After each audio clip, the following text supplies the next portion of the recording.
And welcome to Sunbelt Business Brokers and Advisors' first live webcast on Facebook.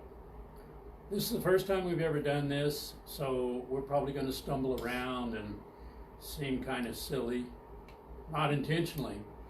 What we intend to do with this webcast is bring our clients valuable information to the table, experiences that we've had, and information concerning the business buying process, business selling process, acquisitions, loans, leases. We're going to be talking about a whole lot of things that business owners have to deal with every day during the course of buying a business, operating a business, that sort of thing. So we're going to make this content valuable to you. We hope that you'll enjoy it. We don't know exactly how long each webcast will be, but probably no more than 30 minutes, maybe less. Just depends on what we've got to say. So as I said, I'm John Willingham. I've been in the business about 43 years now. I've sold a lot of businesses, got a lot of transaction experience under my belt, and we have a team with us that also has a lot of experience and transactions under their belt, and I want to introduce them to you now. We've got Verlin Love here, and Verlin has had an array of experience. He'll tell you about things that he's done and in the past and the experiences that he's had. Go ahead and tell us a little bit about yourself, Verlin. I've been in the real estate and business brokerage business for just over 10 years. And I've had some experience in gas stations, mini marts, hotels, commercial industrial deals, C-stores. So I've had quite a bit of experience with businesses and with selling businesses. And my background before that was in the industrial and commercial field. So I have a vast array of knowledge of not only the businesses, but how the businesses operate. Okay. And next we have Russ Allred. Russ has been with us for how long, Russ? 10 years. 10 years. And tell us about your experience. I have been helping small businesses for 30 years. My brother and I published our first book together almost 25 years ago called The Family Business. Since then, we've updated that book, and it's titled Best Practices of High Performance Entrepreneurs. And last 5 years ago, I published a book called 10-Minute Retreats for Business Owners. And they're nationally published and available anywhere in the world. And I have an affinity for people who take the risk and run their own businesses. And I truly enjoy working with and helping people to develop their fortunes. And then at the end of their careers to capitalize on the businesses that they've created and exit, walk away with money in their pocket from the hard work that they've done. And Russ has his MBA. He's actually an accomplished public speaker. You can probably tell that from his presentation. So he's certainly valuable. Both of these guys are valuable members of our team.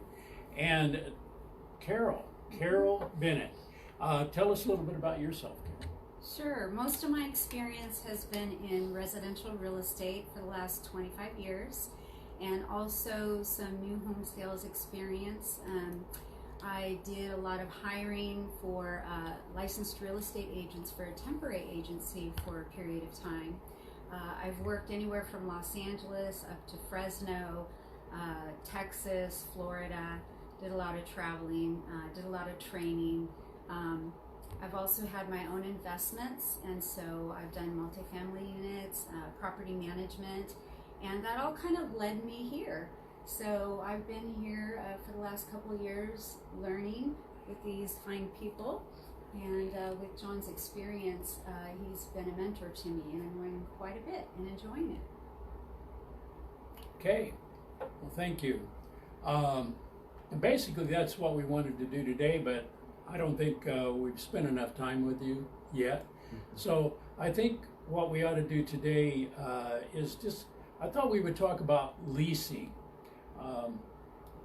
Most businesses that we have lease their space although we recommend owning your space if possible. Not all businesses lend themselves to that, but many do. But if you have to lease, then we just wanted to talk to you about some of what we're going to be doing here. Is we're going to be talking about some war stories probably along the way, which kind of make it interesting, but actually they're learning experiences for us and our clients.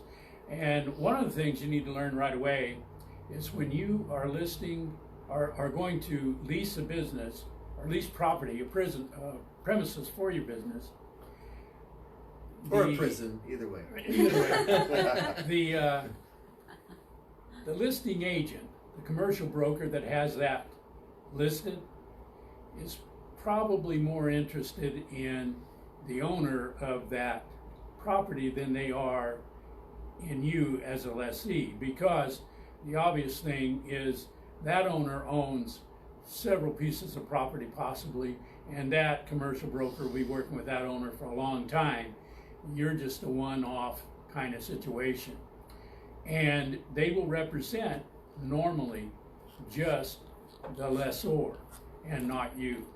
There's a lot of little tricks in leases, and the best time to negotiate things is before you sign the lease and not after.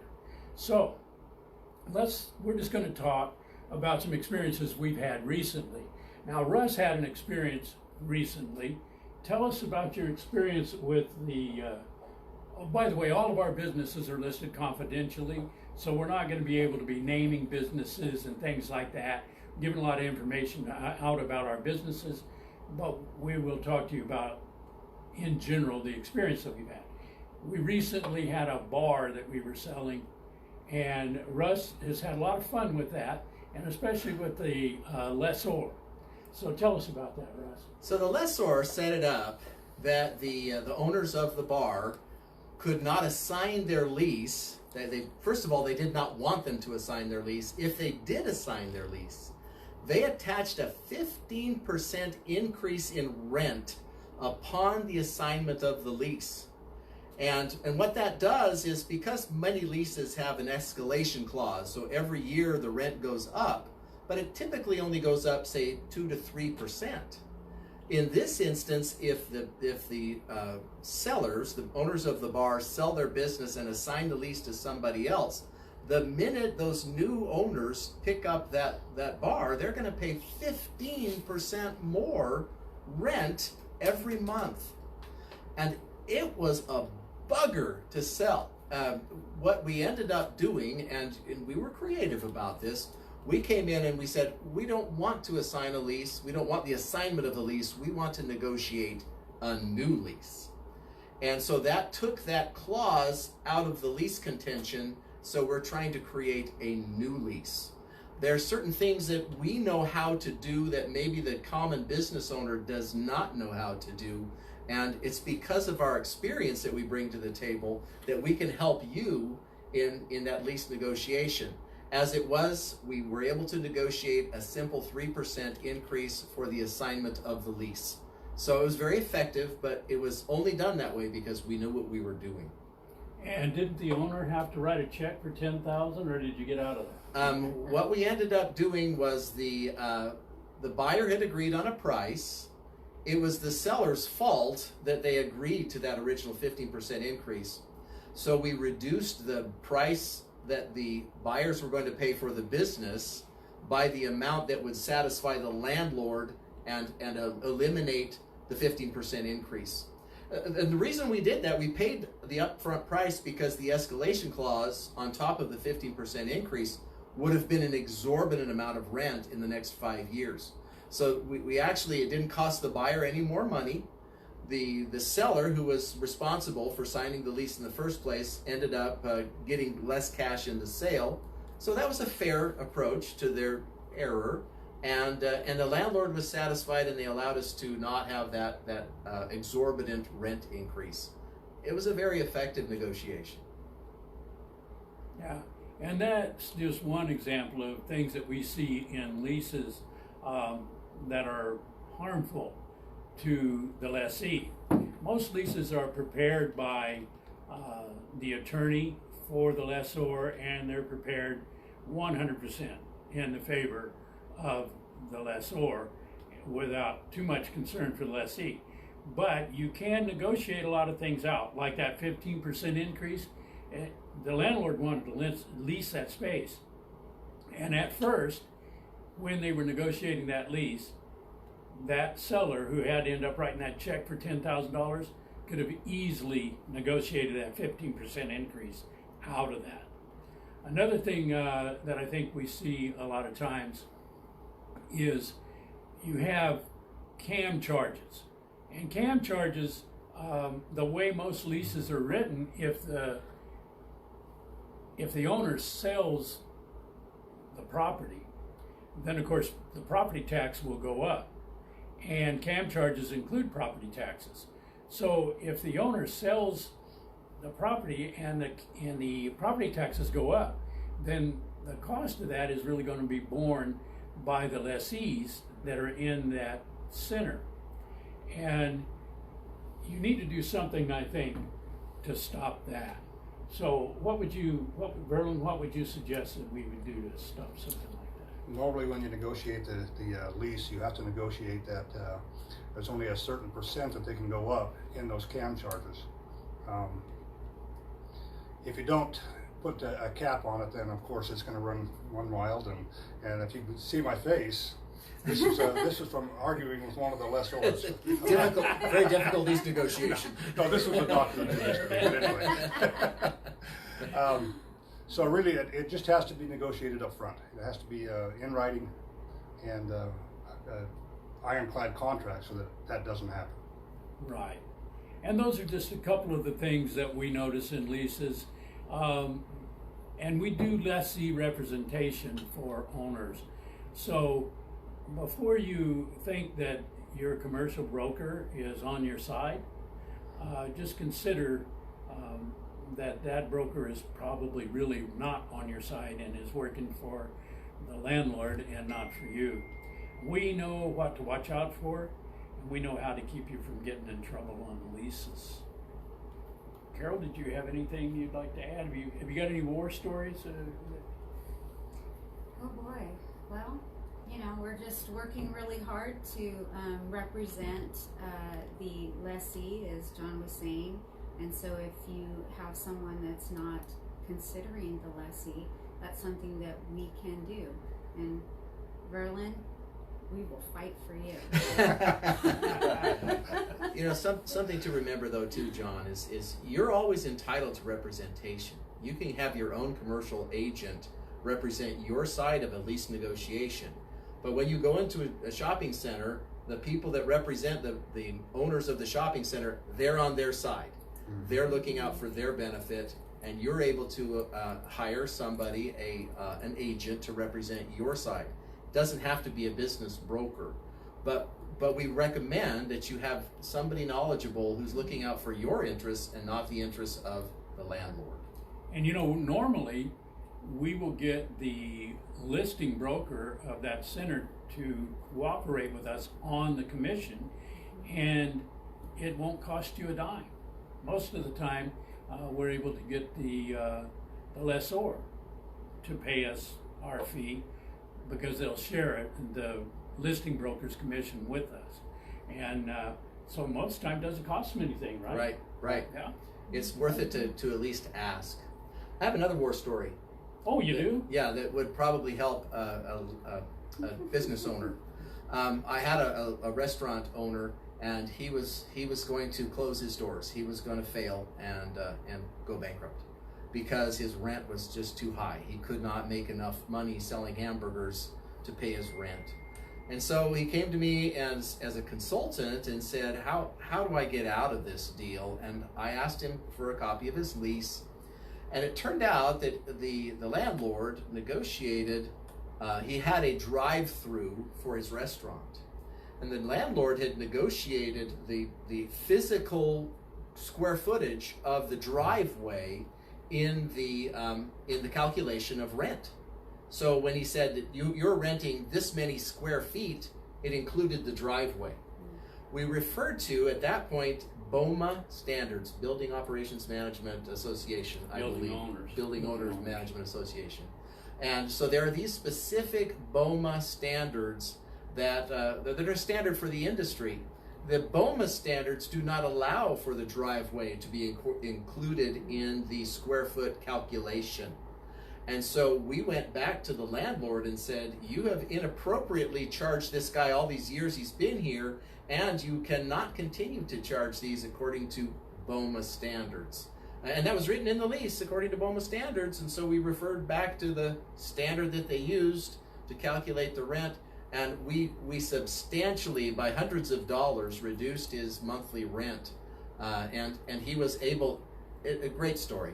He was able to continue operations. He ended up growing his business and acquired a better location in the same shopping center, but a better location, and has since made a very good living. I mean, he's making a lot of money from the same business in the same area that he started out and he was going to fail. So, a good story. That is a good story. You know, the other thing we need to remember is that when a business is getting ready to sell, they need to make sure that their lease is in order. So if you're looking at selling a business or you want to retire soon, have us take a look at the lease, so that we don't run into these kind of problems when we sell. If you have a bad lease, it makes your property or your business very hard to sell. It does. Or if you don't have a lease at all. Yep. I've got another war story we can tell. Recently, I listed a business, and they were on a month-to-month tenancy. They had too much space, and they were paying too much rent on a month-to-month tenancy. My advice to them was, you need to relocate your business, reduce your rent, and then the new buyer won't have to worry about that relocation problem. Well, of course, no one wants to relocate their business. That's a lot of work. And they didn't listen to me. Sometimes my clients don't listen to me. And yeah, every now and then. And they didn't listen to me. And so what they ended up doing was, we actually had been trying to get a buyer for quite some time, but it was an issue with most buyers. And then we did find a buyer. But just before we found the buyer, about 30 days before we found the buyer, and the trouble with a month-to-month tenancy is the landlord can give you a 30-day notice. And that landlord had given them a 30-day notice. So then, instead of moving at their own time and being able to take their time and negotiate a lease on their terms, they ended up having to run out and find a location, right away. Like within 2 weeks, they had to find this location. And they did that. They were successful doing that. And then the buyer didn't have to worry about that relocation process. And they're all relocated into their new space now. And that just made the transaction go that much easier. It made my job a lot easier because the buyer was able to see that he had a location that was in place, that he didn't have to worry about relocating that business for the next several years. So be sure you're, like Merlin saying, get your lease in order. If you don't have a lease, then get one. Get a lease. Because you need to control your space. And you need to make sure that lease is assumable. Some leases say that they're not assumable under any circumstances. You need to make sure that lease is assumable. These are all things you can negotiate during the term when you're getting ready to lease. But afterwards, the landlord, it's like some people say when they get married, their husband was the nicest guy in the world. He's just the most wonderful guy. And then they married him, and he turned into a whole different guy. That's what happens to landlords. It's like a marriage. It's like that. True. And you say, "Who are you?" You're not that guy I leased from. Oh yeah, I am. But they've got you where they want you then. So I think that kind of gives you an idea of the kind of stuff we're going to be doing on a regular basis. We'll pick a topic and we'll just throw it out there. There's all kinds of topics, valuations, how you buy a business, what are the standards of applying values, that sort of thing. We've got so many things. We've got 100 years of experience we can talk about. Yeah. So, and I think it's going to, just like this session, I think was valuable to you. And I think we're going to try to make every session valuable to you. So we hope you enjoy it. We look forward to doing it again. I don't know when. When are we going to do it again? Next month. Next month. We're going to do it once a month. And we'll give you some notice next time. Yeah. Yeah. Since this was our maiden voyage, we decided that we wouldn't tell anybody we were doing it. Somebody will probably see it anyway. It is Facebook after all. Hey, John, what if they have a question for us? How do they contact us? Well, that's an excellent idea, Steve. I don't think you can see Steve, and I didn't introduce Steve, but he finally I'm the shy one. he's shy, yeah. But he finally overcame his shyness. Anyway, that's an excellent idea. You can contact us through, you can probably email me, john.willingham@sunbeltnetwork.com. Or it will be on Facebook. While we're on Facebook Live, you can just text us or input into your Facebook account any question you have, and we will be able to see it as we're talking, so we can answer your questions in real time. Ooh, that'd be fun. Yep. Who's going to handle that? Who's going to be Well, we watching can- that we can Facebook? be We doing can that while watch the Facebook yeah. while we're doing this. We'll just Yeah. right Yeah, here. we'll just- Plus, Okay. I'll Laptop, see, or have- even have I'll an see iPad. comments come We're up still live? here. Yeah. Wow. So, This is the way it's supposed Yeah. to be. so I'll see the comments and I'll ask you what the questions are. Oh, great. Cool. Yeah. Okay, I'll that'd tell be you, hey, wonderful. here's a question, or I'll write it down and put it up, or we'll do something like that. Great. Yeah. Okay. And when we do our introduction next time, we'll say that. That can be your Yes. part. You can tell them how to contact The us. mechanics. Steve at Sunbelt. I use that really. Okay, are we done? Say goodbye. Bye all. Bye. Bye. Thanks for watching. So we can go back and look